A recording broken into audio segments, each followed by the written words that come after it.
Programme میں آپ کو خوش آمدید کہتے ہیں. میں اسداللہ خان ہوں. آج وزیر اعلیٰ خیبر پختونخوا، وزیر اعلیٰ گلگت بلتستان، وزیر خزانہ پنجاب اور وزیر خزانہ آزاد کشمیر نے ایک پریس کانفرنس کی، اور اس پریس کانفرنس میں بتایا گیا کہ وفاق ان کے حصے کے پیسے ادا نہیں کر رہا، جس کی وجہ سے انہیں شدید مشکلات کا سامنا ہے. بالخصوص جو گلگت بلتستان کے وزیر اعلیٰ ہیں، انہوں نے تو کہا کہ نوبت احتجاج تک آ گئی ہے، اور بس یہی نوبت رہ گئی ہے کہ ہم وہاں سے لوگوں کو اٹھائیں اور اسلام آباد لا کر احتجاج کریں. اور ایسی ہی باتیں وزیر خزانہ آزاد کشمیر نے بھی کی ہیں، اور ان کا بھی کہنا یہ ہے کہ ہم سے جو 28 ارب کا وعدہ کیا گیا، جو ہمارے حصے کے ترقیاتی بجٹ کے بنتے ہیں، ان 28 ارب روپوں میں سے بھی صرف 5 ارب ادا کیے گئے ہیں، باقی کے پیسے ادا نہیں کیے گئے. اور اسی طرح سے ان کے حصے کے جو ایک ان کا مالیاتی ایگریمنٹ ہے حکومت پاکستان کے ساتھ، اس کے تحت 74 ارب روپیہ بنتا ہے، لیکن 60 ارب روپے طے ہوئے ہیں کہ دیے جائیں گے، اور وہ بھی ابھی نہیں ملے ہیں. اس وجہ سے ریاست کے جو امور ہیں وہ چلانا مشکل ہو گیا ہے. دوسری طرف آج عمران خان نے اپنے معاشی ماہرین کے ساتھ بھی ملاقات کی، اور اس کے بعد ایک تفصیلی میڈیا بریفنگ بھی ہوئی، اور اس میں تحریک انصاف کے ان معاشی ماہرین کی طرف سے بتایا گیا کہ حالات کتنے دگرگوں ہیں. اس کے علاوہ جو حکومت ہے وہ یہ دعویٰ کر رہی ہے کہ ہم نے ملک کو بحران سے نکال لیا ہے، اور ہم نے اسے جو دیوالیہ ہونا کہتے ہیں، جسے ڈیفالٹ کرنا، اس سے بچا لیا ہے. اب اس دعووں میں کتنی حقیقت ہے کہ ڈیفالٹ سے بچا لیا گیا ہے، اور اس میں کتنی حقیقت ہے کہ جو حالات ہیں وہ مزید خراب ہو رہے ہیں. تو اس پر ہم گفتگو کا آغاز کرتے ہیں. پروگرام کے سب سے پہلے حصے میں ہمارے ساتھ جمشید اقبال چیمہ صاحب موجود ہیں، پاکستان تحریک انصاف کے رہنما، اور ڈاکٹر خاقان نجیب صاحب ہمارے ساتھ موجود ہیں. آپ ماہر معاشیات ہیں، بہت شکریہ. ڈاکٹر خاقان نجیب صاحب، کس کے دعوے پر اعتماد کریں؟ کوئی کہہ رہا ہے کہ ڈیفالٹ کا خطرہ ٹل گیا اور ہم نے ڈیفالٹ سے بچایا ہے، جو 8 مہینے پہلے خطرناک حالات تھے وہ اب نہیں ہیں، اس سے بہتر کر لیا ہے. اور تحریک انصاف، اور پھر جیسا کہ میں نے حوالہ دیا کہ خیبر پختونخوا، پنجاب، گلگت بلتستان، آزاد کشمیر، آپ کو کیا لگتا ہے کہ یہ سیاست ہو رہی ہے، یا واقعی ان کے حالات اتنے معاشی طور پر خراب ہو گئے ہیں کہ وہ اپنی ریاست کے امور نہیں چلا پا رہے؟ بسم اللہ الرحمن الرحیم. اسد بھائی، thank you for having me on your show. دیکھیں، اس پہ اعتبار کریں کہ ملک ایک نہایت ہی چیلنجنگ سچویشن میں ہے، پچھلے کئی ماہ سے ہے. ایسا نہیں تھا کہ جب اپریل 10 کو گورنمنٹ آئی تھی تو تب چیلنجز بڑے نہیں تھے. تب بھی اگر آپ دیکھیں تو ہمارے زر مبادلہ کے ذخائر اکتوبر میں 17.6 ارب ڈالر تھے، آج 6.7 ارب ڈالر ہیں. 11 ارب ڈالر جو ہیں وہ ہمارے ان زر مبادلہ کے ذخائر میں پچھلے 12 سے 15 ماہ میں کمی آئی ہے. یہ اگر آپ اسی پیمانے کو لے لیں اور اس پیمانے کو لیں کہ ہمارا کرنٹ اکاؤنٹ 2022 میں بھی جب ختم ہوا تو 17.5 ارب کا تھا. ایک معاشی چیلنج ہے جس میں سے نکل نہیں پا رہے. وہ معاشی چیلنج یہ ہے کہ $1 کی کمی ہے، ڈالر لیکوڈیٹی کرنچ میں ملک پھنسا ہوا ہے. IMF مارچ سے ڈیلے میں آ رہا ہے، پھر اگست میں ہم نے کچھ طے کیا، اب پھر نومبر 3 کو انہوں نے آنا تھا، آج دسمبر کے مڈل میں کھڑے ہیں، وہ نہیں آئے. IMF کے علاوہ چارہ کوئی نہیں ہے، بیکاز آپ کو فنڈز چاہیے. زر مبادلہ کے ذخائر کے علاوہ آپ نے 32 ارب ڈالر اس سال اکٹھے کرنے ہیں. IMF کے اس میں 4.2 ارب ڈالر ہیں، وہی بہت امپورٹنٹ ہیں.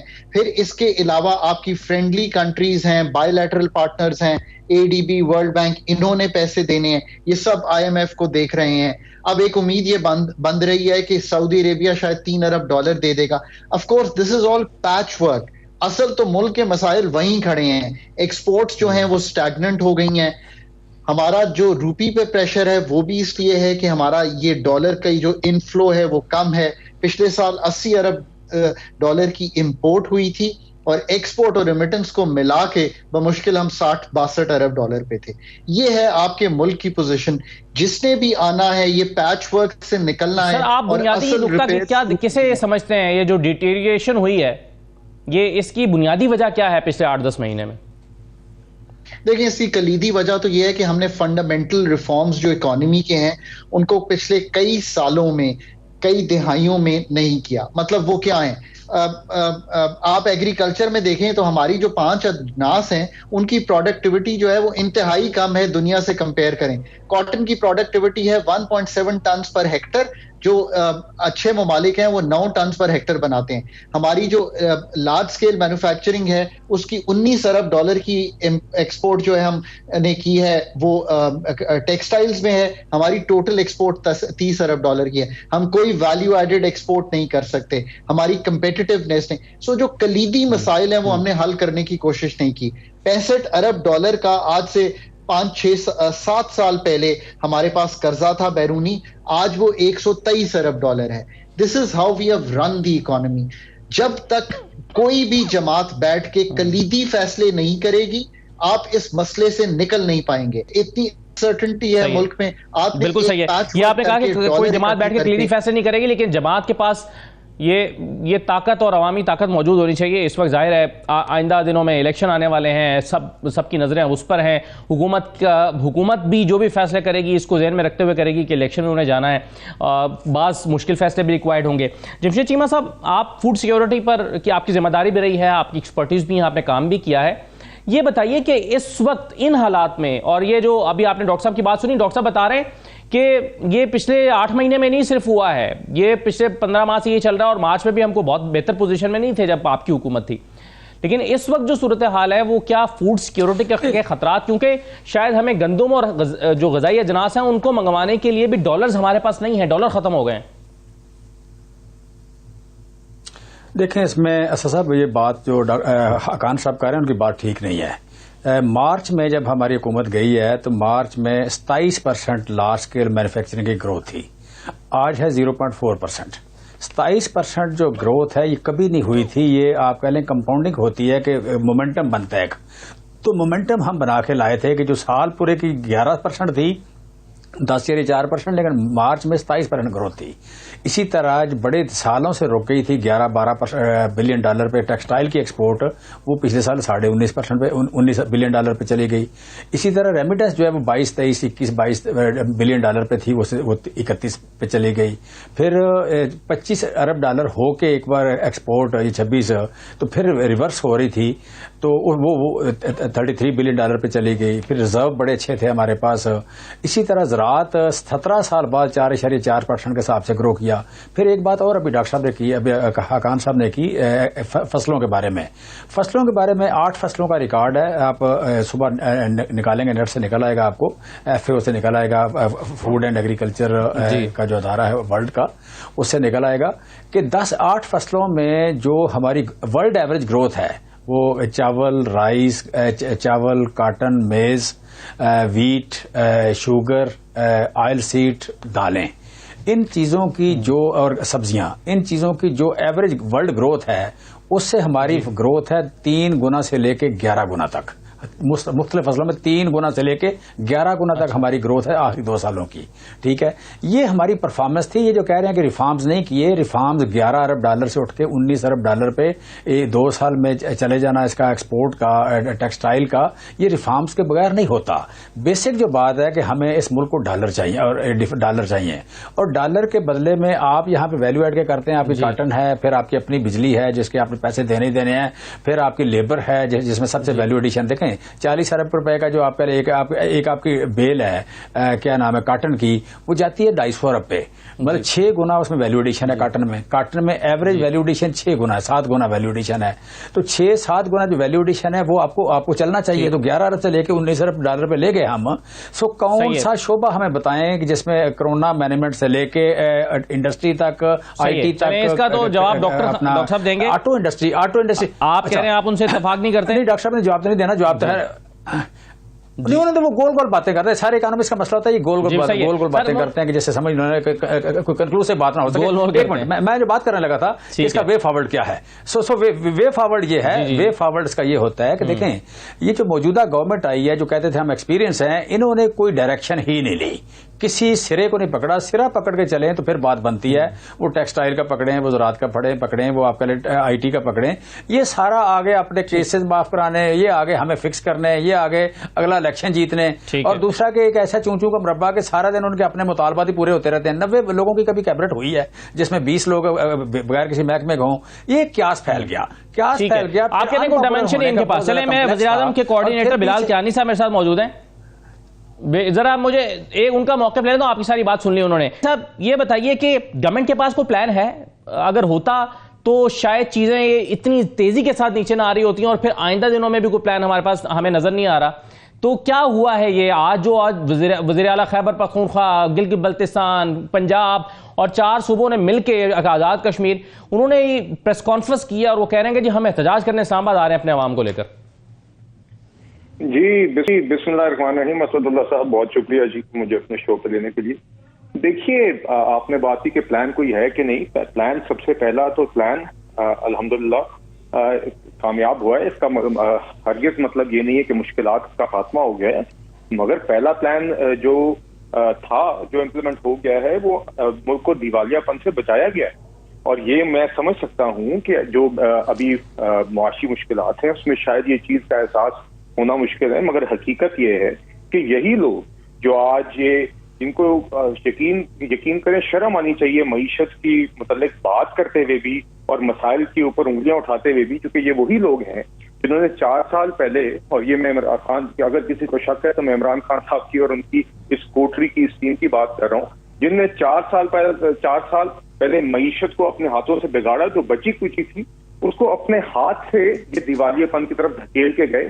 اپنا کیا ہوا معاہدہ پچھلے نومبر میں جو IMF کے ساتھ ہم نے پروگرام ریزیوم کیا تھا، اس کے اندر جو اپنے کیے ہوئے وعدے تھے وہ اس مارچ میں سر آپ نے کس فارمولے کے ذریعے ملک کو ڈیفالٹ سے بچایا؟ مجھے اسد اللہ صاحب آپ سر اجازت دیجیے. جی مارچ میں انہوں نے خود وہ معاہدہ پھاڑا، یہ جانتے ہوئے کہ ہمارا فارن ایکسچینج ریزروز لو ہیں، یہ جانتے ہوئے کہ کرنٹ اکاؤنٹ ڈیفیسٹ کا ہمارا رن ریٹ ہر مہینہ 1 ارب 1.5 ارب کا ہمارا خسارہ ہے، اور یہ جانتے ہوئے کہ اگر IMF کا پروگرام رک جائے گا تو پھر ہماری جو باقی جو باہر سے ہمارے ڈالر آنے تھے، ایکسٹرنل انفلوز آنی تھی ورلڈ بینک کی طرف سے 2 ممالک سے، وہ سب کچھ اس سے متاثر ہوگی اور ملک ڈیفالٹ کی طرف دھکیلا جائے گا.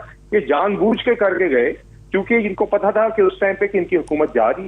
انہوں نے ملک کو داؤ پہ لگا دیا اپنی سیاست کے لیے، اور اس کے بعد جب موجودہ حکومت آئی اس نے آتے ہی IMF کو انگیج کیا، IMF کا پروگرام بھی ریوائو کیا، بہت مشکل فیصلے لیے جس کی ہمیں سیاسی قیمت بھی ادا کرنی پڑی، مگر ہم نے لیے صرف اس لیے چونکہ وہ اس ٹائم کی ضرورت تھی، ورنہ ان کے بس میں ہوتا تو جون جولائی تک ہم ڈیفالٹ کر گئے ہوتے. اور جب IMF کا پروگرام ریوائو ہونے لگا اس ٹائم پہ یہی جو وزراء، یہی جو آپ صوبائی حکومتوں کی باتیں کر رہے ہیں، ان کے وزراء خزانہ کو دونوں KP اور پنجاب کے شوکت ترین صاحب نے کالیں کی کس طرح سبوٹاج کرنا ہے IMF کا ریوائول. تو یہ کس منہ سے آ جا کے پریس کانفرنسز کر رہے ہیں ان لوگوں کو، بجائے اس کے کہ پچھتاوا ہو جس طرح یہ معیشت کو آگ لگا کے گئے اور آج سنبھالنے کی کوشش کی جا رہی ہے اور الحمدللہ ڈیفالٹ اوارڈ کیا اور آگے مزید اس کو اسٹیئر کریں گے. ٹھیک ہے، یہ لوگ تو ان لوگوں کو تو شرم آنی چاہیے یہ باتیں کرتے. ٹھیک ہے. اچھا بلال صاحب، اب معاملہ یہ ہے کہ اس میں جو فیکٹس اینڈ فگرز جب PTI کوٹ کرتی ہے تو وہ کہتے ہیں کہ جی ہمارے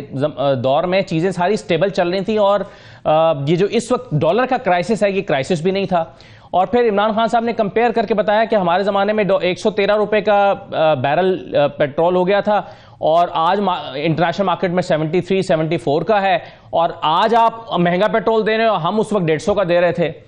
تو ان جب چیزوں کا کمپیریزن کرتے ہیں تو عوام کو یہ لگتا ہے کہ جی تحریک انصاف نے تو پھر بھی ہمیں کچھ فیسیلیٹیٹ کیا ہوا تھا اور آج جو ہے وہ زیادہ معاشی دباؤ ان کے اوپر موجود ہے.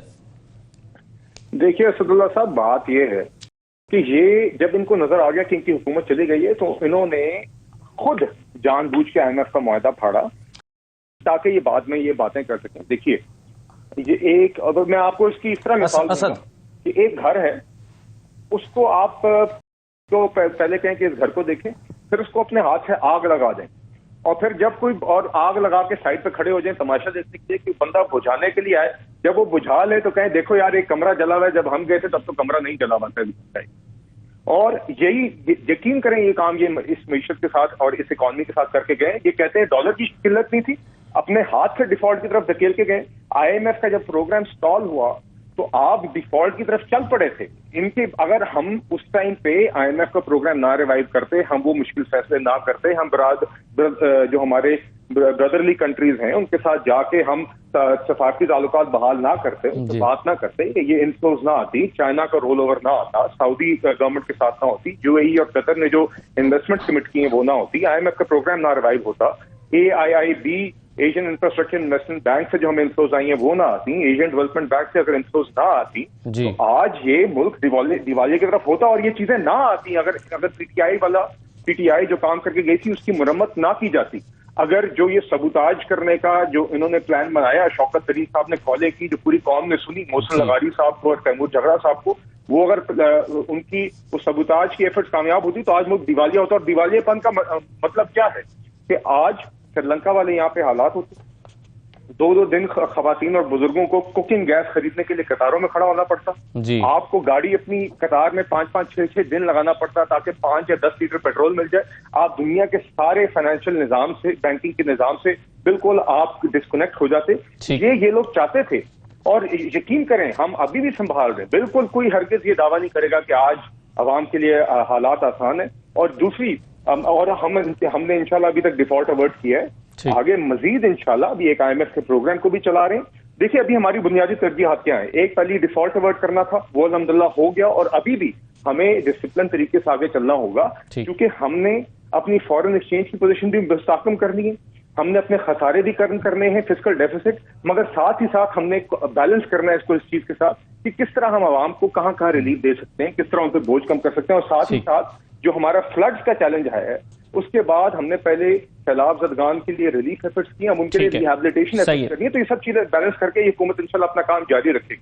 صحیح ہے، بالکل ٹھیک ہے. جمشید اقبال چیمہ صاحب، آپ کو پتا تھا کہ آپ جا رہے ہیں، اور آپ نے جن لوگوں کو اس وقت وزیر خزانہ نے، شوکت طرین صاحب نے فون کر کے منع کیا کہ آپ نے پارٹیسپیٹ نہیں کرنا اور آپ نے خط لکھنے ہیں، اور آپ نے پروگرام IMF کا جو پروگرام ہے اس کو سبوتاج کرنے کی کوشش کی، آج وہی لوگ پریس کانفرنس کر کے شکوے کر رہے ہیں. اچھا، پہلی بات تو یہ کہ واقعی مجھے بڑی شرم آنی چاہیے، میری پارٹی کو بھی شرم آنی چاہیے، پاکستانیوں کو بڑی شرم آنا چاہیے، اور PDM کی گورنمنٹ کو بالکل شرم نہیں آنی چاہیے. انہوں نے اتنا اچھا کام کیا ہے، 46% تک مہنگائی لے گئے ہیں. آپ کہہ لیں یہاں پہ زراعت بیٹھ گئی ہے، GDP مائنس چلا گیا ہے، لارج اسکیل مینوفیکچرنگ بیٹھ گئی ہے، کاریں مائنس میں ہیں، آٹو ساری مائنس، 36% ٹریکٹر کم بکے ہیں، 44% کاریں کم بکی ہیں، 8% موٹر سائیکل کم بکے ہیں. یہاں پہ بجلی 12% کم پیدا ہو رہی ہے، 20% تیل کم بکا ہے، 18% سیمنٹ کم بکا ہے. انہیں بالکل شرم نہیں آنی چاہیے، اور مجھے بڑی شرم آنی چاہیے. ٹھیک ہے، اور میں سر شرمندہ ہوں، میں نے منہ چھپاتا پھر رہا ہوں، میں منہ چھپاؤں گا انشاءاللہ. ٹھیک ہے. دوسری بات اس میں یہ ہے کہ کون سا ڈیفالٹ آپ نے بچایا ہے. آج آپ گوگل کو پیمنٹ نہیں کر رہے، آپ آج ایمبیسیوں کو تنخواہیں نہیں دے رہے، آج آپ ایئر لائنوں کو پیسے نہیں دے رہے، اور کہہ رہے ہیں کہ ہم نے سکوک بانٹ دے دیے تھے. یار خدا کا خوف کرو. آپ اتنے سیانے اور لوگ اتنے بیوقوف، اتنا انڈر ایسٹیمیٹ کرتے ہیں لوگوں کو. بھائی لوگوں کو پتا ہے کہ یہاں پہ نہ انڈسٹری چل رہی ہے، نہ زراعت چل رہی ہے، ٹریڈ ساری آدھی ہو گئی، 2 لاکھ LC پڑی ہے جس LC کھول نہیں رہی، را مٹیریل ختم ہو گیا، پیناڈول مل نہیں رہی، اور آپ کہہ رہے سری لنکا والی سچویشن ہو جاتی ہے. پہلا ٹارگٹ تو ان کا یہ تھا کہ وہ ملک کو ڈیفالٹ ہونے سے بچائیں، جو کہ انہوں نے بچا لیا ہے. تو پہلا جو سب سے مشکل کام تھا وہ تو کر لیا نا. بالکل ٹھیک ہے، آپ بالکل ٹھیک کہہ رہے ہیں، 6 دن لائنوں میں نہیں لگنا پڑ رہا. آپ بالکل ٹھیک کہہ رہے ہیں. دیکھتے پازیٹیو. اچھا ایک منٹ اسد پلیز ایک منٹ. پہلی بات یہ ہے کہ انہوں نے ڈیفالٹ سے بچانا تھا، اس لیے ریزرو بڑھنا شروع ہو گئے ہیں. کیا بڑھنا شروع ہو گئے ہیں؟ اگر بڑھنا شروع ہو گئے تو میں آپ کی بات مان لوں، ان کی بات صاحب کی بات میں مان لوں. اگر ریزرو ہر ہفتے کم ہو رہے ہیں تو پھر ڈیفالٹ سے کیسے بچ گئے؟ اگر تنخواہیں آپ نہیں دے رہے، اگر صوبوں کے پیسے نہیں دے رہے، آپ ڈیولپمنٹ کے پیسے کاٹ رہے ہیں، ڈیولپمنٹ کے لگا نہیں رہے کہیں پیسے، اور پھر جس سیلاب کا نام لے رہے ہیں، $725 ملین باہر سے آئے سیلاب کے. $725 ملین میں آپ شروع کریں اباڑو سے لے کے بدین تک چلے جائیں. کوئی ایک کسان مجھے بتا دیں جس کو آپ نے $1 کھوٹا سکہ بھی دیا ہو، کوئی $1 کسی کو آپ نے دیا ہو کسان کی ریہیبلیٹیشن کے لیے، اس کے لاسز کے لیے، لائف اسٹاک کے کراپ کے لیے. آپ کے پاس $750 ملین آئے نا، تو کہاں گئے؟ کون سی بات کر رہے ہیں آپ؟ بھائی آپ رہتے کہاں ہیں؟ چھوٹا سا پاکستان ہے، ہر بندے کو پتا ہے کہ ہو کیا رہا ہے. آپ سارا دن اپنے کیس معاف کراتے ہیں، آپ سارا دن چوری کرتے ہیں، چوری کر کے پیسے باہر لے جاتے ہیں، ایک دوسرے کو ہار پہناتے رہتے ہیں، ایک دوسرے کو صادق اور امین کہتے رہتے ہیں. پاکستان کو آپ نے ڈبو دیا. آج آیا ٹیکسٹائل کا کہ 15 لاکھ مزدور بے روزگار ہو گئے. آج آیا جناب آٹو کا کہ 65,000 مزدور بے روزگار ہو گئے. پچھلے 8 مہینوں میں کم از کم 25 لاکھ مزدور بے روزگار ہوا ہے. یہاں پہ 36% مہنگائی ہے فوڈ کی، یہاں پہ 44% مہنگائی ہوئی ہے ٹرانسپورٹ کی. یہ 2 چیزیں مل کے اس کی ویٹیج ہے مہنگائی میں 51%. 51% غریب کی جو کھانے کی چیز ہے یہ استعمال کی، ٹرانسپورٹ اور فوڈ، اس میں مہنگائی ہے 44% کیا نام ہے ٹرانسپورٹ میں، اور 36% اس میں. بھائی لوگوں کا تو جینا حرام ہو گیا، لوگ تو زندہ نہیں رہ پا رہے. اور آپ کریڈٹ لے رہے ہیں کہ ڈیفالٹ سے بچا لیا, سارا ٹبر قوالی کرتے ہیں طوطے کی طرح, ڈیفالٹ سے بچا لیا, ڈیفالٹ سے بچا لیا, اور مجھے شرم آنی چاہیے, آپ کو بالکل نہیں آنی چاہیے. سر 2 کروڑ لوگوں کو غربت کی, ایکسٹریم غربت کی لکیر سے نیچے لے گئے. 4 صرف پہلے 9 ملین لوگ تھے, 90 لاکھ لوگ اس میں تھے جن کی 1.25 ڈالر سے کم انکم تھی. آج 2 کروڑ 90 لاکھ ہو گئے, اور شرمندہ مجھے ہونا چاہیے, نہ شہباز شریف کو ہونا چاہیے, نہ مریم کو ہونا چاہیے, نہ نواز شریف کو ہونا چاہیے, نہ اس صاحب سے بیٹھے ہوئے ہیں. یہاں دیکھیں, ایک منٹ, اصل میں ایک بات کروں, یہاں اصل میں ایک بات کروں, ذمہ دار بندہ بلایا کریں جس کی زبان ٹھیک ہو, یہاں پہ تھوڑا سا بہتر بولے. 4 بار موصوف نے کہا کہ شرم آنی چاہیے, شرم آنے, بھائی آپ کو نہیں آنی چاہیے, کر کیا رہے ہیں آپ نے بھی 4 بار جواب دے دیا. سر میں نہیں کہنا چاہیے انہیں, میں درخواست کرتا ہوں کیانی صاحب سے سوال کریں. کیانی صاحب یہ بتائیے کہ یہ دیکھیں اس وقت جو ماہرین معاشیات ہیں ان سے جب ہم بات کرتے ہیں وہ یہ کہتے ہیں کہ اگر اس وقت ایلسیز کھولی جائیں تو ڈالر کو فری فلوٹ ہونے دیا جائے تو 300 سے اوپر میں ملے گا. ڈالر ہے نہیں مارکیٹ میں, اور کچھ ماہرین کا خیال ہے کہ جب آپ کے پاس ڈالر نہ ہوں, آپ باہر سے چیزیں نہ منگوا سکیں, پیمنٹس نہ کر سکیں, تو ٹیکنیکلی اسی کو ڈیفالٹ کرنا کہتے ہیں, یا کسی حد تک یہ ڈیفالٹ ہوتا ہے. تو آپ کے پاس ڈالر کہاں ہے؟ اسد اللہ صاحب, پہلی بات یہ جو جمشید چیمہ صاحب نے بات کی ہے نا آپ سے آخری, کہ کس طرح کے لوگوں کو بلایا کریں, تو یہ ان کو ذرا میں سر وہ آپ نے لفظ استعمال کیا تھا نا کہ شرم کرنی چاہیے, تو اس لیے میرا خیال انہوں نے بالکل کرنی چاہیے. عمران خان سے 4 بار کہا, شوکت ترین کو 4 بار کہا انہوں نے, اسد عمر کو 4 بار کہا انہوں نے چاہیے, حفیظ شیخ کو شرم کرنی چاہیے. اچھا چلیں, نہیں الفاظ کا استعمال تھوڑا سا تبدیل کر لیں تو بہتر, میری گزارش ہے آپ سے بس. نہیں اسد اللہ صاحب انہوں نے یہ بات کی, یار کوئی ذمہ دار بندہ بلایا کرو, جی کوئی ذمہ دار بندہ بلایا کرو. کہاں سے یہ قطع پلانی گلی محلے سے پکڑ کے لے آتے ہیں یار, آپ کو بندہ بلایا کرو. ان کی جماعت کی روایت اور کلچر ہے, اسی طرح ترقیاں ہوتی ہیں جماعت میں, ان کی ابھی تک نہیں ہوئی, تو میں ان کے لیے یار بد زبانی آپ کہہ رہے ہیں, بد زبانی آپ کہہ رہے ہیں, لیڈر ہمارا خراب ہو گیا. بد زبانی آپ کہہ رہے ہیں, لیڈر ہمارا خراب ہو گیا. اسی طرح روایات ذمہ داری سے بات کریں, دلیل ہے تو دے. چلیں سر آپ آرگومنٹ پہ آ جانا پلیز, اب اس پہ آپ پرسنل آرگومنٹ نہیں. دیکھیے دوسری بات یہ, ان سے کہیں کہ میڈیا کو ڈکٹیٹ کرنا بند کر دیں, یہ بھی ان کی فاشسٹ ٹینڈنسیز ہیں کہ یہ میڈیا چینلز کو بتائیں. سر اب چلیں ٹاپک پہ آ جائیں, وقت کم ہے, مجھے بریک پہ چلے جانا ہے. آپ چھوٹے موٹے ملازم ہو, آپ میڈیا کہاں سے ہوگے؟ میڈیا یہ ہے, وہ تو آپ کو روک رہے ہیں, مجھے تو روک رہے ہیں. آپ کے لوگ مناسب بات کریں, مناسب بات کریں اور تمیز سے کریں. بات کرنے کا طریقہ آپ سیکھیں. بھائی 2 بار آپ نے ایک ہی تقریر کر دی, آپ کی 2 بار آپ نے ایک ہی تقریر کر دی, سارے چیمہ صاحب اور کیانی صاحب, میں آپ سے دونوں سے درخواست کروں گا, اس پر اصل یہ بہت امپورٹنٹ ایشو ہے, بڑا سینسٹیو, اور عام لوگوں کے مسائل اس کے ساتھ جڑے ہوئے ہیں, اس لیے پلیز اس پہ بات کیجیے. ہم آپس کا اسکور تو سیٹل کرتے رہیں گے, لوگوں کے مسئلے حل نہیں ہو رہے. کیانی صاحب جی وہ ٹھیک ہے, مگر آپ میں بھی چاہتا ہوں کہ ایک تحمل مزاجی سے اور طریقے سے بات ہو, مگر جب اس طرح کی بات ہوگی تو میں مجبوری میں جواب دینا ہوگا. اور میں بالکل ڈنکے کی چوٹ پہ آپ کو کہتا ہوں کہ یہ ایک انٹلیکچوئل ڈس آنیسٹی ہوئی ہے. چلے مجھے سمجھ آتی ہے, مجھے نہیں پتا چیمہ صاحب کو کیا آتا ہے کیا نہیں آتا, اللہ جانے کا کیا بیک گراؤنڈ ہے, مگر یہ شہریار افریدی یا مراد سعید جیسے لوگ جب آ کے کہیں نا جی کہ یہ معیشت کا یہ وہ, تو مجھے سمجھ آتی ہے کہ چلے ان کو سمجھ نہیں.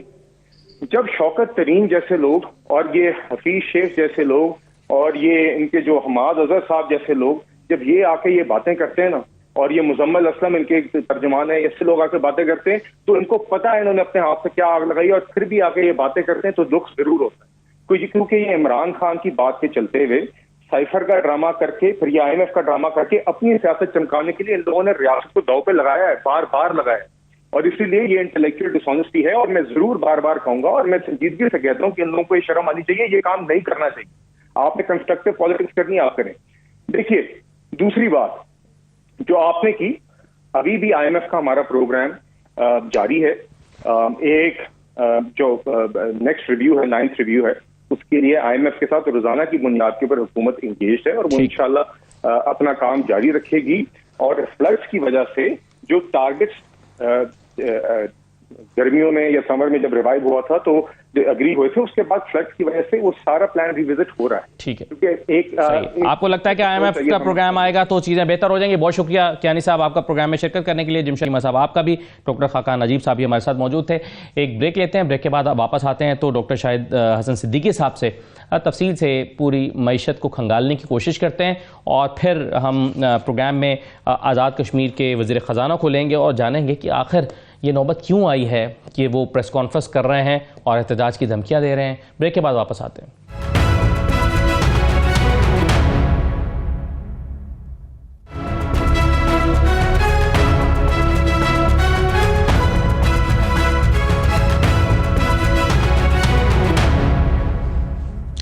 بریک کے بعد آپ کو دوبارہ خوش آمدید کہتے ہیں. ماہر معاشیات ڈاکٹر شاہد حسن صدیقی صاحب ہمارے ساتھ موجود ہیں. ڈاکٹر صاحب، اس سے پہلے آپ بحث سن رہے ہوں گے، ہمارے پروگرام میں ہو رہی ہے ڈیفالٹ ملک کر گیا ہے یا نہیں کیا ہے، ٹیکنیکلی ملک کو بحران سے نکال لیا گیا ہے یا بحرانوں میں مزید چلا گیا ہے، پھر یہ کہ 8 مہینے پہلے بہتر تھا یا آج بہتر ہے، جو چیلنجز درپیش ہیں اس کا کوئی روڈ میپ ہے یا نہیں ہے. تو بہت ایک کمپلیکیٹڈ سی صورتحال ہے، اور اس میں تمام صوبے جو ہیں وہ آج پریس کانفرنسز کر کے شکوے کر رہے ہیں، شکایتیں کر رہے ہیں کہ ہمیں ہمارے ایسے کے پیسے نہیں مل رہے. کیا پاکستان کے پاس پیسے ہیں نہیں سر؟ ڈالرز نہیں ہیں؟ اور کیا آنے کی کوئی امید ہے؟ بہت شکریہ آپ کا. یہ حقیقت ہے کہ گزشتہ 10 ماہ سے پاکستان کی معیشت سنگین ترین خطرات اور سنگین ترین چیلنجز کا سامنا اس کو ہے. 28 فروری 2022 کو عمران خان صاحب نے جو تحریری معاہدہ توڑا تھا IMF کے ساتھ، اس کے بعد جو $900 ملین کی قسط ملنی تھی وہ نہیں ملی، سرمایہ کا فرار بھی ہوا، دوست ممالک بھی پریشان ہو گئے، سیاسی عدم استحکام بھی. تو اس وقت سے اب تک جو $9.7 ارب ہمارے ریزروز گرے ہیں. روپے کی قدر 177 سے 224 پر آ گئی، اور شاید آپ کو تو پتہ ہی ہوگا کہ پیرل جو مارکیٹ آ گئی ہے اس میں $250 کا آج کا ریٹ ہے. لیکن تمام تر خرابیوں کے باوجود میں بار بار یہ کہنا چاہتا ہوں کہ پاکستان الحمدللہ ڈیفالٹ نہیں کرے گا، مگر اس میں ہمارا کوئی کمال نہیں ہے. جو طاقتیں ہیں وہ ابھی کچھ نہیں چاہتی کہ فی الحال پاکستان ڈیفالٹ کرے، اس لیے اس کا کوئی امکان نہیں ہے. لیکن میں اکنامک حقائق بتا دوں. نمبر 1، اور جب وہ طاقتیں چاہیں گی کہ ڈیفالٹ کرے تو ڈیفالٹ کر سکتا ہے پاکستان، یعنی اسے معیشت میں طاقت نہیں ہے کہ ان کی مرضی کے خلاف جا سکے. نہیں، معیشت میں تو طاقت میرے خیال سے تو آج کل بہت ہی بری حالت ہے، نہیں کر سکتے. اس لیے کہ جب آپ کے پاس ریزروز جو ہیں $6.7 ارب کے ہیں، وہ بھی دوسروں کا پیسہ ہے، نیٹ انٹرنیشنل ریزروز نیگیٹو میں ہیں، ہم اس کو تسلیم کر لیں. لیکن ڈیفالٹ کیوں نہیں کرے گا؟ اس میں کمال ہمارا نہیں، کس کا ہے؟ نمبر 1، ہمارے دوست ممالک نے IMF کو تحریری طور پر یہ یقین دہانی کرائی ہے کہ وہ پاکستان کی مدد کریں گے. 9 دسمبر کو بلومبرگ نے ایک رپورٹ شائع کی ہے، اور اس میں انہوں نے سعودی وزیر خزانہ کا بیان ہے کہ ہم پاکستان کی ہر ممکن مدد کریں گے. یہ بیان اس وقت آیا جب وہ $3 ارب کے جو ڈپازٹ تھے اس کو رینیو کر چکے تھے، یعنی مزید چند ارب ڈالر وہ ہمیں دیں گے. انہوں نے وزیر خزانہ نے یہ کہہ دیا ہے. تیسری بات یہ کہ جو ہمارا چین ہے اس پر ایشیا انفراسٹرکچر انویسٹمنٹ بینک ہے، اس نے ابھی چند روز پہلے جو ہے پاکستان کو $500 ملین کا یہ قرضہ دیا ہے. دوسرا یہ کہ سب سے زیادہ شور تھا کہ $1 ارب کا جو 5 دسمبر کو ہمارے سوق بانڈز ہے ہم اس میں ڈیفالٹ کریں گے، ساری دنیا میں شور مچا تھا. الحمدللہ ہم نے وقت سے پہلے اس کو ادا کر دیا. لیکن جو چیز میں ایکسپلین کرنا چاہتا ہوں وہ یہ ہے کہ آپ دیکھیے کہ آپ تو فگرز کوٹ کرتے رہتے ہیں. اس مالی سال میں 30 جون 2023 کو ہمارا جو ایکسپورٹ ہے ہم سپوز کرتے ہیں $31 ارب رہے گا، اور $29 بلین ترسیلات رہیں گی، تو 60 ارب آپ کا یہ دونوں ہمارے پاس وسائل آ رہے ہیں. ابھی 5 مہینے میں $26 ارب کی آپ کی امپورٹس ہے. اس حساب سے آپ دیکھیں تو ہماری جو امپورٹس سال کے آخر تک ہوں گی وہ بھی $60 ارب کے اندر ہی ہوں گی، کیونکہ آپ نے دیکھا کہ تیل کی قیمتیں بھی گر رہی ہیں. تو یہ مسئلہ تو حل ہو گیا. اب آ جاتا ہے بیرونی قرضوں کی ادائیگی، واجبات کی ادائیگی. تو میں آپ سے یہ عرض کر دوں کہ ہمیں لوگوں کو بہت سے باتیں پتہ نہیں ہوتی، کیونکہ شوکت ترین صاحب جو 2 مرتبہ وزیر خزانہ رہ چکے ہیں، انہوں نے یہ کہا کہ پاکستان کے بیرونی قرضے $97 بلین کے ہیں، وہ سب کے سب رینیو کرا لیں، ریسٹرکچر کرا لیں، ریشیڈول کرا لیں. ان کو شاید پتہ نہیں کہ IMF کے قرضے ریشیڈول نہیں ہوا کرتے، بانڈز جو ہیں وہ ریشیڈول نہیں ہوا کرتے، اور پیرس کلب کے قرضے پہلے ہی $38 ارب کے جو ہیں وہ ریشیڈول ہو چکے ہیں. وہی بتانا چاہ رہے تھے کہ جو $97 بلین کے ریشیڈول ہوں گے تو پاکستان کا مسئلہ حل ہوگا. پاکستان کا مسئلہ ہے اس وقت $28 ارب زیادہ سے زیادہ، جس میں سے کچھ ریشیڈول ہو چکے ہیں، کچھ ہونے والے ہیں، کچھ کا کمٹمنٹ مل چکا ہے جو گورنر اسٹیٹ بینک نے بڑے واضح طور پر 9 دسمبر کو ہی بتایا ہے. لیکن اس سے قطع نظر آپ دیکھیں جو بڑے قرضے ہیں وہ تو آپ کے چین کے ہیں. چین کسی حالت میں بھی یہ افورڈ نہیں کر سکتا کہ خدا نخواستہ پاکستان ڈیفالٹ کرے، کیونکہ ساری دنیا اور IMF یہ کہے گا، یورپین یونین اور امریکہ، کہ جی یہ CPEC کی وجہ سے ہے. تو وہ جو $1000 ارب بیلٹ اینڈ روڈ انیشیٹو پہ کرنے جا رہے ہیں آنے والے برسوں میں، اس کو ایسا جھٹکا لگے گا کہ وہ سنبھال نہیں پائیں گے، تو وہ تو پرعزم ہیں۔ جہاں تک امریکہ کا تعلق ہے، اس وقت افغانستان میں جو حالات ہیں سب کو پتہ ہے، آپ کو بھی پتہ ہے، اس میں ہماری مدد کی ضرورت آج بھی ہے، ہماری اسٹریٹجک لوکیشن بھی ہے، کئی چیزیں ہیں جس کی وجہ سے وہ بھی نہیں چاہتے کہ وہ چاہتے ہیں معیشت کمزور ہو، معیشت غیر مستحکم ہو، حکومت اور قوم میں اعتماد کا بحران ہو، غربت بڑھے، پاکستان غیر مستحکم ہو، لیکن ڈیفالٹ نہیں کرے تو وہ ہمیں بچا رہے ہیں اور بچا لیں گے۔ میں نے آپ کو عدد و شمار دے دیے، تو ڈیفالٹ تو نہیں ہوتا، لیکن اگر کس کو یہ غلط فہمی ہے کہ یہ شاید 2023 تک نہیں ہوگا، میں تو کہتا ہوں 2022 نہیں، 2023 تک نہیں ہوگا، اصل جو خطرہ آئے گا وہ بھی میں آپ کو بتا دوں۔ جب امریکہ کو افغانستان میں ہماری مدد کی ضرورت نہیں رہے گی اور وہ یہ محسوس کر لیں گے کہ پاکستان کے میزائل پروگرام کو اور پاکستان کے جوہری پروگرام کو اور پاکستان کی معیشت کو اور پاکستان کی قومی سلامتی کو نقصان پہنچانا ہے، تو ہماری برآمدات جو ہے امریکہ اور یورپین یونین کو زیادہ ہیں۔ ہمیں جو قرضے ملتے ہیں وہ امریکہ کی آشیرواد کے بغیر نہیں ملتے، کیونکہ IMF اور ورلڈ بینک میں ان کے میجورٹی شیئرز ہیں، تو اور ریمیٹنسز جو ہماری ہیں وہ 68% امریکہ، برطانیہ، سعودی عرب، UAE سے ہیں، یعنی ہماری ڈپینڈنٹ ان پر ہے۔ اگر وہ خدا نخواستہ 2023 کے بعد کسی وقت یہ فیصلہ کرتے ہیں کہ پاکستان کو ڈیفالٹ کرانا ہے، اور اس وقت جو حکومت ہے وہ یہ فیصلہ کرتی ہے کہ امریکی آشیرواد کے لیے خودکشی کرنی ہے اور وہ بھی اس میں کود پڑتے ہیں کہ ہاں جی کرانا ہے، تب تو خدا نخواستہ پاکستان ڈیفالٹ کر دے گا۔ لیکن جب تک یہ صورتحال نہیں آتی جو 2023 میں نہیں آئے گی تو ہمیں ڈیفالٹ کا خطرہ نہیں ہے۔ تو ڈاکٹر صاحب ابھی ہمیں جو ڈالرز چاہیے، یہ ڈالر کہاں سے آئیں گے پاکستان کے پاس؟ جو ابھی اس وقت کہا جا رہا ہے کہ LCs نہیں کھل رہی ہیں، پاکستان امپورٹ نہیں کر سکتا ہے، کارخانے بند ہو گئے ہیں، ڈالرز کہاں سے آئیں گے؟ دیکھیے بالکل صحیح بات ہے کہ ہمارے پاس پیسے نہیں ہیں، ہمارے پاس امپورٹس کے پیسے نہیں ہیں، بالکل صحیح بات ہے، لیکن ڈار صاحب نے جو حکمت عملی اپنائی ہے جس میں مغربی طاقتوں کی مدد، دوست ممالک کی مدد شامل ہے، وہ یہ ہے کہ جون 2023 تک جو پاکستان کی بنیادی ضروریات ہیں وہ پوری کر دی جائیں، اور وہ پورے کر رہے ہیں۔ لیکن اگر کوئی یہ سمجھتا ہے کہ اس وقت تک ہمارے کو ریزروز بہت زیادہ بڑھ جائیں گے یا مہنگائی کم ہو جائے گی، تو ایسا کچھ نہیں ہوگا، کیونکہ اسٹرکچرل ایڈجسٹمنٹ کرنے کا ان کا پروگرام نہیں ہے۔ جو ان کا پروگرام ہے قرضے ریشیڈول کرا لیں، نئے قرضے لے لیں، مہلت لے لیں، سیلاب کی مد میں فرض لے لیں۔ یہ پلان ہے حکومت کا کہ اگر ہم 5-6 سر یہ جو حکومت کا پلان ہے کہ ہم 6-7 مہینے حکومت کر لیں تو اس وقت جو عوام پر معاشی بوجھ ہے یہ کم ہو جائے گا اور ہماری سیاسی پوزیشن بہتر ہو جائے گی۔ ظاہر ہے اس کے لیے کوئی اکنامک پلان چاہیے۔ آپ کے خیال میں کیا کوئی ایسا اکنامک پلان حکومت کے پاس ایگزسٹ کرتا ہے کہ جس کو وہ امپلیمنٹ کریں اور 2023 کے مڈ میں یا اس کے بعد اگست میں جا کر جب الیکشنز ہونے ہیں، اگست، سپتمبر میں، اکتوبر میں،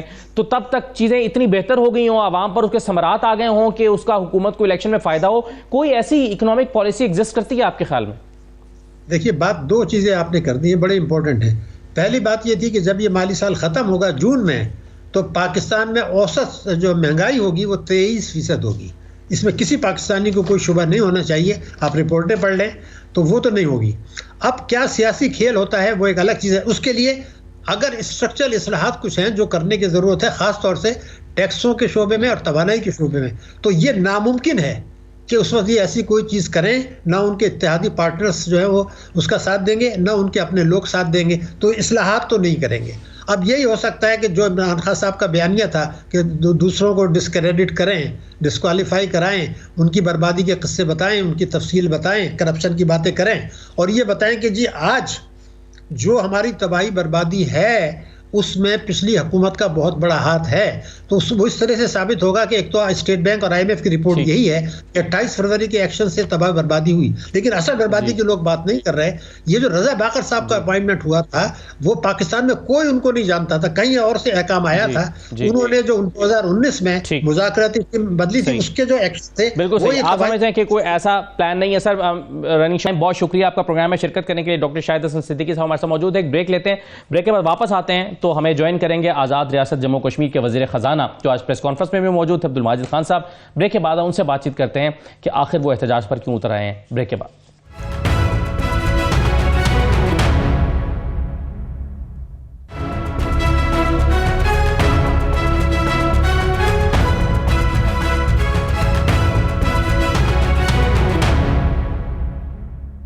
بریک کے بعد آپ کو دوبارہ خوش آمدید کہتے ہیں۔ اب ہمارے ساتھ پروگرام میں آزاد ریاست جموں کشمیر کے وزیر خزانہ عبدالماجد خان صاحب موجود ہیں۔ عبد الماجد صاحب آپ کی پریس کانفرنس ہم نے دیکھی, باقی لوگوں کی بھی پریس کانفرنس دیکھی, گریونسز بہت سارے ہیں. یہ بتائیے کہ آپ کا یعنی ریاست جموں کشمیر کا وفاق کے ساتھ کیا فارمولا ہے معاشی؟ بسم اللہ الرحمن الرحیم. جی, ہمارا حکومت پاکستان کے ساتھ ایک فائنینشیل ایگریمنٹ ہے جسے فائنینشیل ایگریمنٹ 2018 کہتے ہیں. اس سے قبل یہ 1992 میں یہ ہمارا ان کے ساتھ ایک فائنینشیل ارینجمنٹ کے لیے ایک ایگریمنٹ تھا, لیکن 2018 میں اس کو امینڈ کیا گیا. اس سے قبل ہمارا شیئر ڈٹرمن نہیں تھا, لیکن 2018 میں ہمارا شیئر ڈٹرمن کیا گیا اور 3.64 of the federal tax collection ہمیں انہوں نے کہا کہ ہم آپ کو دیں گے. تو یہ ہمیں جو شیئر دیا جاتا ہے یہ پریویس ایئر کی ٹیکس کلیکشن کے اوپر دیا جاتا ہے. لاسٹ ایئر آپ کو بھی پتہ ہے کہ جب عمران خان صاحب کی گورنمنٹ تھی پاکستان میں تو انہوں نے 6,000 ارب کا ٹیکس کلیکٹ کیا تھا. تو اگر یہ 6.34 کا فارمولا ہم لگائیں تو یہ ہمارے لگ بھگ 200 ارب کے قریب بنتے ہیں. لیکن فیڈرل گورنمنٹ نے جو فارمولا لگایا ہم نے کہا ہم یہ بھی ایکسیپٹ کرتے ہیں. اس کے مطابق انہوں نے 74.320 ارب ہمیں دینے کا کمٹمنٹ کیا, لیکن اینڈ پہ جا کے انہوں نے ہمیں 60 ارب روپیز ٹوٹل کمٹ کیا اور 15 ارب کا ہمیں اس پہ شارٹ فال لگا دیا. ہماری ان کے ساتھ کانا ڈویژن میں ایک میٹنگ ہوئی جس میں قمر زمان قائرہ صاحب, مفتاح اسماعیل صاحب اور احسن اقبال صاحب شامل تھے. اس میں CMGB بھی میرے ساتھ تھے. ہم نے ان سے کہا کہ ہم اپنا بجٹ پریزنٹ نہیں کرتے کیونکہ ہم نہ تو اپنے پینشنرز کو پینشن میں اضافہ کر سکتے ہیں, نہ ہم سیلریڈ پرسن کی سیلری میں اضافہ کر سکتے ہیں, اور نہ ہم ڈسپیرٹی ریڈکشن الاؤنس دے سک رہے ہیں, اور نہ ہم ویلفیئر کے کوئی کام کر سک رہے ہیں, اور نہ ہم ویک پروکیورمنٹ کے لیے ہمارے پاس پیسے ہیں. تو انہوں نے ہمارے ساتھ یہ کمٹ کیا اور وہاں اس کی باقاعدہ منیٹائزیشن ہے کہ آپ جائیں اپنا بجٹ پریزنٹ کریں, ہم آپ کو پیسے دیں گے. لیکن انفارچونیٹلی جس وقت پاکستان کے اندر حکومت پاکستان نے اپنے ملازمین کی تنخواہ بڑھائی, پینشن بڑھائی, ان کو مہنگائی کا الاؤنس دیا, جب ہم نے آزاد کشمیر میں یہ دینے کے لیے اپنے لوگوں کو کی کمٹمنٹ کو ہم نے آنر کرنے کی کوشش کی تو حکومت پاکستان فائنانس ڈویژن کی طرف سے ہمیں ایک لیٹر موصول ہو گیا کہ ہم آپ کو یہ نہیں دے سکتے, آپ اپنے ریسورسز سے جنریٹ کریں. میری گزارش یہ ہے کہ اس فائنینشیل ایگریمنٹ کے تحت ہمارا جو سارا انحصار ہے حکومت پاکستان کے اوپر ہے. ہمیں اس بات کا ادراک ہے کہ پاکستان کے معاشی مسائل ہیں. ہم نے لیکن سر پہلے یہ بتائیں ماجد صاحب کہ 74 ارب روپے آپ کہتے ہیں کہ واجب الادا یعنی بنتے 74 ارب روپے ہیں, اس میں سے 14-15 ارب روپے کم ملے ہیں, تو 60 ارب روپے آپ کو مل گئے ہیں. 60 ارب کمٹ کیے ہیں, ابھی ملے نہیں ہیں ہمیں. کمٹ کیے ہیں, اچھا ملے کتنے اس میں سے؟ ابھی اس میں سے سیکنڈ کوارٹر کی ہمیں ریلیز آئی ہے, اور یہ جو گریجولی آپ کو پتا ہے کہ یہ 4 کوارٹرز میں ریلیز کرتے ہیں. اس میں بیسیکلی یہ سارا کا سارا پیسہ سیلریز کا اور پینشنز کا پیسہ ہے اور ویلفیئر کا پیسہ ہے, اس میں کوئی اور چیز نہیں ہے. اور یہ میں آپ کو بتاتا چلوں اسد بھائی کہ ہسٹری میں فرسٹ ٹائم ایسا ہوا ہے کہ آزاد جموں اینڈ کشمیر جس کا اپنا کوئی سورس آف انکم نہیں ہے, جس کی 100% ریلائنس جو ہے حکومت پاکستان فیڈرل گورنمنٹ کے اوپر ہے, اور آپ کو پتا ہے کہ یہ ہمارا گریٹر کاز ہے, اور اس گریٹر کاز کی نسبت ہماری ایک بڑی امپورٹنس اور سگنیفیکنس ہے. یہ ایک بڑا سینسٹیو ریجن ہے. کوئی بھی حکومت آئی پاکستان میں, ایون جب ملٹری ڈکٹیٹرز کی گورنمنٹ آئی تب بھی انہوں نے آزاد کشمیر کے ریکرنگ بجٹ پہ کٹ نہیں لگایا. یہ فرسٹ ٹائم ایسا ہوا کہ یہ جو معیشت کو ٹھیک کرنے کے لیے تشریف لائے تھے احباب, جنہوں نے کہا تھا کہ ہم آئیں گے اور ڈالر کی پرائس کو ہم نیچے کر دیں گے, ہم پاکستان کے اندر رات کی اندھیرے میں دن کی روشنی پیدا کر دیں گے. انفارچونیٹلی انہوں نے آتے ساتھ سب سے پہلے آزاد کشمیر کو. اچھا یہ بتائیں کہ ماجد صاحب آپ نے جیسا کہ فرمایا کہ یہ ریاست کے امور چلانے کے لیے, تنخواہیں اور پینشنز ادا کرنے کے لیے یہ پیسے ہیں, تو ڈیولپمنٹ بجٹ جو ہے وہ اس کے علاوہ ہے. بالکل اسد بھائی, میں آپ کو پہلے اس میں تھوڑی کلیئرٹی کرتا چلوں کہ ہم 5 ماہ سے زیادہ تنخواہ دینے کی پوزیشن میں نہیں ہیں. ہمارے پاس اگر حکومت پاکستان ہمیں پیسہ نہیں دیتی تو ہم اپنے لوگوں کو سیلریز پے کرنے کی پوزیشن میں نہیں ہوں گے. جہاں تک آپ نے ڈیولپمنٹ بجٹ کی بات کی تو ہمارے ساتھ انہوں نے کمٹ کیا تھا 28.5 ارب روپے, اور جب ہم نے ان کے ساتھ نیگوشیٹ کیا تو اس وقت انہوں نے وہاں سے 2 ارب روپے ہمارے کاٹ دی اور 26 ارب کے اوپر ہم سے نیگوسیشن کی. فیکچولی جو انہوں نے ہمیں اس کے بعد انہوں نے جو پیسہ ہمیں ریلیز کیا وہ 19 ارب کے قریب کیا, اور 19 ارب میں سے بھی جو فیڈرل PSDP کے پروجیکٹ تھے ان کے اوپر انہوں نے ہمارے لیے جو ایلوکیشن کی ہے وہ آپ سمجھ لیں کہ نہ ہونے کے مترادف ہے. ہمارا جو رٹھوا ہریام کا ایک بہت آؤٹ اسٹینڈنگ پروجیکٹ ہے جس سے منگلا کی ریزنگ تو آپ نے کر لی, منگلا کی 3rd ٹائم ریزنگ آپ کرنے جا رہے ہیں, وہاں کے لوگوں نے تیسری دفعہ اپنی قبریں پانی میں ڈال دی. وہاں کے ایکسٹینڈڈ فیملیز کے جو ایشوز ہیں وہ اسی طرح پینڈنگ ہے. رٹھوا ہریام کے اوپر پیسے نہیں دیے گئے. آزاد کشمیر اسمبلی کا کام ابھی پینڈنگ ہے, اس کے اوپر پیسے نہیں دیے گئے. لائن آف کنٹرول کا ایک پیکج تھا جس میں کمیونٹی بنکرز بننے تھے اور وہاں کنیکٹیوٹی کے لیے روڈز اور BHU اور RHC بننے تھے, اس کے اوپر 60% عمران خان صاحب کے ٹائم پہ کام ہو گیا. اب انہوں نے جو PSDP کے اندر چنک رکھا ہے اس سے میں سمجھتا ہوں کہ اس میں کسی ایک ٹھیکیدار کی پیمنٹ بھی نہیں ہو سکتی.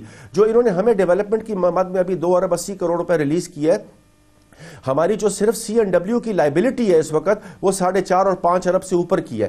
تو گزارش میری یہ ہے کہ ہمیں اس بات کا ادراک ہے کہ فائنینشیل کیا پہلے بھی ایسے ہی آپ کو قسطوں میں پیسے ملتے ہیں ترقیاتی بجٹ کے، جو آپ کہہ رہے ہیں کہ 2-3 ارب روپے آپ کو ادا ہوا ہے 26 میں سے، تو کیا یہ سہماہی بنیادوں پر ملتے ہیں یا کیسے ملتے ہیں، اور کیا اب تک کتنے پیسے آپ کو مل جانا چاہیے تھے؟ دیکھیں ہاف فائنینشیل ایئر تو ہو گیا جی، ہمیں جو ٹوٹل ملنے تھے 28 ارب کا، ہمیں یہ 4 کوارٹرز میں پیمنٹ کرتے ہیں. First quarter, second quarter, third quarter اور پھر لاسٹ کوارٹر میں ہمیں یہ پیمنٹ کرتے ہیں. اس دفعہ انہوں نے پہلے کوارٹر میں بھی جو ہمیں 10% سے اوپر کی ریلیز آنی تھی اس کے اگینسٹ انہوں نے 2 ارب 80 کروڑ روپے ہمیں دیے. سیکنڈ کوارٹر کی بھی جو 10% سے اوپر کی ریلیز ہمیں آنی تھی اس کی بھی 2 ارب 80 کروڑ روپے انہوں نے ہمیں دیے. اب گزارش میری یہ ہے کہ اس وقت تک دو سہمائیاں گزر چکی ہیں اور لگ بھگ 5 ارب 20 کروڑ روپے انہوں نے 5 ارب 20 کروڑ کے قریب انہوں نے ہمیں پیمنٹ کی ہے. گزارش میری یہ ہے کہ پوری ریاست کے امور کو اور ڈیولپمنٹ کو اور اس کے سارے معاملات کو رن کرنے کے لیے جو پیسہ ہمیں حکومت پاکستان اس وقت دے رہی ہے یہ ناکافی اماؤنٹ ہے. ہم نے اس کا بارہا احتجاج کیا. جو قمر زمان قاہرہ صاحب سے آپ ملاقات کا شاید ذکر کر رہے تھے ابھی، ان کے ساتھ ملاقاتیں ہوئی، آپ کو کوئی یقین دہانی کرائی گئی تھی کہ یہ آپ بے فکر رہیں پیسے آپ کو ملیں گے؟ سر قمر زمان قاہرہ صاحب کے ہم مشکور ہیں، انہوں نے کشمیر افیئرز میں ایک میٹنگ کال کی، اس میں مفتاح اسماعیل اور احسن اقبال صاحب کو بلایا تھا. انہوں نے ہم سے یہ بات کمٹ کی تھی کہ آپ جا کے اپنا بجٹ دیں، ہم آپ کے ایشوز کو سیٹل ڈاؤن کریں گے. انفارچونیٹلی اس کے بعد ہم نے ان کو اتنے مکتوب لکھے کہ ہمیں انہوں نے کسی مکتوب کا جواب نہیں دیا. اور پھر ابھی اسحاق ڈار صاحب تشریف لائے ہیں. اسحاق ڈار صاحب کو پرائم منسٹر آزاد کشمیر نے بارہا مکتوبات تحریر کیے، انفارچونیٹلی کسی بھی ایک سنگل لیٹر کا بھی ہمیں انہوں نے رپلائی نہیں کیا. گزارش میری یہ ہے، میں نے یہ بات پہلے بھی کر چکا ہوں کہ آپ کے فائنینشیل ایشو ضرور ہو سکتے ہیں لیکن آپ ہمارے ساتھ بیٹھ تو سکتے ہیں، آپ ہمارے ساتھ ڈسکس تو کر سکتے ہیں. انفارچونیٹلی حکومت پاکستان شاید اس موڈ کے اندر ہے کہ وہ ریاست کے امور میں ان کو کوئی دلچسپی نہیں ہے. میری گزارش یہ ہے کہ یہ کس کو پیغام دینا چاہ رہے ہیں، یہ کس کو میسج کمیونیکیٹ کرنا چاہ رہے ہیں. یہ آپ کا ایک بہت سینسٹیو ریجن ہے، اس کی بڑی اپنی امپورٹنس ہے. ہم تو جو کشمیری ہیں قبلہ اول کے بعد پاکستان کو اپنا قبلہ تصور کرتے ہیں. ہمارے لیے تو کوئی اور راہ ہے ہی نہیں ہے کہ ہم جا کے کسی اور سے کہیں کہ آپ ہماری مدد کو آئیں. میں آج اس موقع پہ مجھے بڑی حیرانگی اور پریشانی کے ساتھ یہ بات کرنی پڑ رہی ہے کہ حکومت پاکستان کے اندر کوئی سیریسنس نہیں ہے اور وہ آزاد کشمیر جیسے سینسٹیو علاقے کے اندر بھی ایک تماشا لگا کے بیٹھی ہے. اچھا مائی صاحب، آپ نے اس کا بھی ذکر میں نے آپ سے سنا ہے کہ یا آپ کی حکومت کے کچھ لوگوں سے کہ یہ بھی ممکن ہے کہ لوگ پھر احتجاج کرنے کے لیے یہاں پر اسلام آباد آ جائیں. آج GB کے چیف منسٹر بھی یہی بات کر رہے تھے کہ ہم پھر لوگوں کو لے آئیں گے اور اسلام آباد لا کر احتجاج کریں گے. باقی لوگوں کا اور خیبر پختونخوا بھی یہی کہہ رہا ہے. لیکن یہ تو انٹرنیشنل میڈیا میں پوری دنیا میں بہت نیگیٹو امپیکٹ نہیں جائے گا کہ ریاست جموں کشمیر پاکستان کے زیر انتظام جو کشمیر ہے وہ پاکستان اسلام آباد کے خلاف آ کر احتجاج کر رہا ہے. تو اس کو آپ جانتے ہیں کہ دشمن ملک کیسے اس کو ہیڈ لائنز کا پہناوا پہنائے گا اور اس کا کتنا منفی اثر ہوگا. تو آپ کیا اس حد تک واقعی سوچ رہے ہیں کہ آپ حکومت پاکستان کے خلاف یہاں کر احتجاج کریں؟ اسد بھائی، میں آپ کو چھوٹی سی چیز یاد دلانا چاہوں گا. تھوڑا سا ہم ماضی میں چلتے ہیں. پہلے بھی مسلم لیگ نواز کی وفاق میں حکومت تھی اور اس وقت آزاد کشمیر میں پاکستان پیپلز پارٹی کی حکومت تھی. تو پاکستان پیپلز پارٹی کے اس وقت کے پرائم منسٹر چودھری عبد المجید اپنی پوری کابینہ کے ہمراہ پارلیمنٹ ہاؤس کے سامنے آ گئے اور انہوں نے احتجاج کیا اپنے حق کے لیے، لوگوں کے لیے. یہ ایک روش ہے مسلم لیگ نون کی حکومت جب بھی وفاق میں آئی ہے انہوں نے ہمیشہ ریاست کے لوگوں کے حقوق کے اوپر شب خون مارنے کی کوشش کی ہے. اور میں یہ سمجھتا ہوں کہ یہ کوئی نئی بات نہیں ہے. اس وقت بھی انٹرنیشنل میڈیا نے اس ایشو کو بڑا ریز کیا تھا اور اس وقت خورشید شاہ صاحب نے رول پلے کیا اور انہوں نے پھر احسن اقبال کے ساتھ آزاد کشمیر حکومت کے نمائندوں پہ مشتمل کمیٹی بنائی اور انہوں نے نیگوشیٹ کر کے اس وقت کوئی ریلیف آزاد کشمیر کو دی گئی تھی. آج بھی اسی روش کے اوپر ہے. آپ مجھے بتائیے کہ انٹرنیشنل میڈیا کو جگ ہنسائی کا سبب کون فراہم کر رہا ہے؟ حکومت پاکستان فراہم کر رہی ہے یا ریاست کے لوگ فراہم کر رہے ہیں؟ جو بھوک میں ہوگا، جس کو تنخواہ نہیں ملے گی، جس کو پینشنر کو پینشن نہیں ملے گی، ہم گندم نہیں خرید سکیں گے، ہم ادویات نہیں فراہم کر سکیں گے، تو لوگ کیا کریں گے؟ کس کی طرف دیکھیں گے؟ ہم دوسری طرف تو دیکھ نہیں سکتے. ہم نے تو بائی چوائس پاکستانی اپنے آپ کو کہا ہے. ہمارے لیے پاکستان کے علاوہ تو کوئی ہوپ نہیں ہے. میں یہ کہنا چاہتا ہوں لیکن مسئلہ یہ ہے کہ ہو سکتا ہے کہ حکومت پاکستان کے پاس جو معاشی اس وقت کے حالات ہیں وہ اجازت ہی نہ دے رہے ہوں کہ آپ کی پیمنٹس کریں اور ان کے پاس پیسے ہی نہ ہو، جیسا کہ وہ کہہ رہے ہیں کہ ہمارے پاس پیسے نہیں ہیں. اور یہ شکوہ صرف کشمیر کو ہی نہیں بلکہ گلگت بلتستان کو بھی ہے. پنجاب بھی کہہ رہا ہے ہمارے پیسے نہیں دیے، خیبر پختونخوا بھی کہہ رہا ہے ہمارے پیسے نہیں دیے. شاید پیپلز پارٹی اتحادی نہ ہوتی تو وہ بھی کہتی کہ ہمارے پیسے نہیں دیے. تو پیسے تو ہیں ہی نہیں حکومت کے پاس. اگر ان کا آرگومنٹ یہ ہو تو پھر وہ آپ کو پیسے کیسے دیں گے؟ یا آپ کو لگتا ہے کہ پاکستان تحریک انصاف کی حکومت ہونے کی وجہ سے آپ کو نشانہ بنایا جا رہا ہے؟ اسد بھائی یہ اپنے ایم این ایز کو اس وقت 1 ارب روپے کے فنڈ دے رہے ہیں، تو کیا یہ فنڈ کہاں سے لے کے آ رہے ہیں؟ کوئی بیرونی طاقت ان کو پیسے دے رہی ہے؟ اگر ریاستوں کے امور چلانے کے لیے ان کے پاس پیسے نہیں ہیں، اپنے اڑلے ترلوں کے لیے ان کے پاس پیسے ہیں، وہاں پر یہ اپنے کیونکہ انہوں نے ابھی ان کو پتا کہ انہوں نے الیکشن میں جانا ہے، تو ان لوگوں کو فیسیلیٹیٹ کرنے کے لیے تو یہ پیسہ دے رہے ہیں. تو ریاست بہت چھوٹا سا ایشو ہے، ریاست کی ایک اپنی اہمیت اور حیثیت ہے، اس کو اگر ان کو یہ ملوث خاطر نہیں رکھیں گے تو لوگ کس کے پاس جا کے بین کریں گے؟ ہمارے لیے اس وقت سب سے بنیادی چیز ہے، لوگوں کو ہم نے روٹی دینی ہے. اس وقت سردی کا سیزن شروع ہو چکا ہے، آپ کو پتا ہے کہ ان علاقوں میں برف باری ہو چکی ہے. ہمارا جو ڈیولپمنٹ کا کام ہے سیزن میں ممکن ہی نہیں ہے کہ وہ ہو سکے، لیکن کیا جن علاقوں میں ممکن ہے وہاں پر بھی ہم سارا کچھ چوک کر دیں؟ کیونکہ حکومت پاکستان اس وقت مالی معاملات مشکلات کا شکار ہے، تو ہم ان سے تقاضا بھی نہ کریں، وہ ہمارے ساتھ بیٹھنا بھی گوارا نہ کریں، وہ ہمارے امور کو اندر دلچسپی لینا بھی گوارا نہ کریں، تو پھر ہم کس کے پاس جا کے اپنے فریاد داد رسی کے لیے ہم طلبگاری کا مطالبہ کریں؟ پاکستان تحریک انصاف نے ہیلتھ کارڈ کا ایک منصوبہ شروع کیا گیا تھا، کیا وہ منصوبہ چل رہا ہے یا وہ بھی رک گیا؟ اس کے اوپر بھی جی پنجاب نے جو پریمیم پے کیا اس کے اگینسٹ اس وقت آزاد کشمیر میں چل رہا ہے. حکومت پاکستان تو میں سمجھتا ہوں کہ جو موجودہ حکومت ہے اس وقت، اس کا اگر رویہ اور ایٹیٹیوڈ دیکھا جائے، ان کے اپنے معاملات تو ٹھیک سے چل رہے ہیں، ان کے کرپشن کے کیسز بھی ختم ہو رہے ہیں، یہ NRO2 بھی لے رہے ہیں، ان کے اربوں خربوں روپے کے کیسز بند ہو رہے ہیں. لیکن کیونکہ ریاست کے امور چلانے کے لیے ان کے پاس پیسہ نہیں ہے، اپنے MNS کو دینے کے لیے پیسہ ہے، اپنے اتحادیوں کو خوش کرنے کے لیے پیسہ ہے، لیکن ریاستوں کے امور چلانے کے لیے پیسہ نہیں ہے. میں یہ سمجھتا ہوں کہ جہاں جہاں پر پاکستان تحریک انصاف کی حکومت ہے وہاں پر وہ ان کو انتقام کا نشانہ بنا رہے ہیں. اور سیکنڈلی میں آپ کو ایک چھوٹی سی عرض کرتا چلوں، آج آپ نے سی ایم خیبر پختونخوا کا بھی سنا، آپ نے سی ایم گلگت بلچستان کو بھی سنا، آپ نے محسن لغاری صاحب کو بھی سنا، آپ نے ہمیں بھی سنا. گزارش یہ ہے کہ ہم تو کہتے ہیں کہ آپ آئیں ہمارے ساتھ بیٹھ کے ہمارے معاملات کو حل کریں. ہمارے پانی کے ایشوز ہیں، ہمارے واٹر یوز چارجز کے ایشوز ہیں، ہمارے لوگوں کو تنخواہوں کے ایشوز ہیں، ہمارے ویلفیئر کے ایشوز ہیں، ہمارے ڈیولپمنٹ کے ایشوز ہیں، ہمارے آپ کے ساتھ ہر طرح سے دیگر جو ایشوز ہیں ان کو آخر تو حکومت پاکستان نے سیٹل کرنا ہے اور تو کسی نے اس کو نہیں دیکھنا. تو میری گزارش یہ ہے کہ ہمارے ساتھ اسحاق ڈار صاحب اپنے قیمتی وقت میں سے ٹائم نکال کے ہمارے معاملات کے اوپر وہ تھوڑا سا بیٹھیں، بات چیت کریں اور بات چیت کے ذریعے ہی مسائل حل ہو سکتے ہیں. بہت شکریہ. عبد الماجد خان صاحب آزاد ریاست جموں کشمیر کے وزیر خزانہ ہمارے ساتھ موجود تھے. پاکستان کی معاشی مشکلات، پاکستان کے تمام یونٹس اس کا ان معاشی مشکلات کا شکار ہیں یا ان کے اوپر اس کے اثرات مرتب ہو رہے ہیں. وزیر خزانہ اسحاق ڈار صاحب کے پاس کیا پلاننگ ہے ان تمام یونٹس کو کی معاشی مشکلات کو حل کرنے کے لیے؟ کشمیر گلگت بلتستان کے وزیر اعلیٰ بھی کہہ رہے ہیں کہ ہم آ کر یہاں احتجاج کریں گے. خیبر پختونخوا کے وزیر اعلیٰ کہہ رہے ہیں کہ ہم اسلام آباد آ کر احتجاج کریں گے. تو ان احتجاجوں کو روکنے کے لیے اور ان معاشی مشکلات کو حل کرنے کے لیے حکومت کے پاس کیا پلان ہے، یہ یقیناً سامنے آنا چاہیے. اجازت دیجیے، اللہ حافظ.